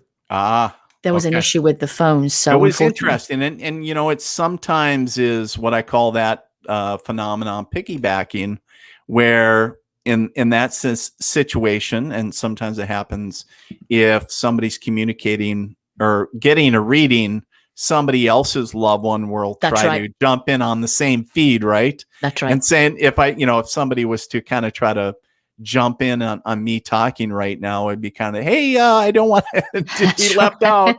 Hey, I want to say hi to my mom. It's like, so bringing forward some of those elements. Yeah, it's been absolutely wonderful, Dean. And thank you for doing that with our callers tonight. We greatly appreciate you. Oh, they're awesome. Yes, absolutely. And we'll obviously have to have you back on the show when we will do this again. I would love it. Fabulous. I know that Bobby wanted to call in and sing me happy birthday. She says, she sings a really great happy birthday, but unfortunately we don't have time, Bobby, but thank you. I do appreciate you saying that. But we've come to the end of the show for tonight. Thank you, Dean, for your 2 hours on this Sunday night of giving us your time. It's been great talking to you and our callers calling in and getting the reading. So thank you again for that. And a big thank you to my producer, Bill Skywatcher, doing a great job as he always does, and everyone at KGRA, and of course to you, our listeners and our viewers. We could not do this show without you, so thank you for giving us your time on a Sunday night too. And follow us on Twitter, Facebook, Instagram, all the social media, and of course my YouTube channel, The Tracie Austin Show. Some past shows of my TV show in California on there. Been great once again tonight. Thank you, everybody. And as I always say, do keep an open heart and an open mind. Until next time, take care.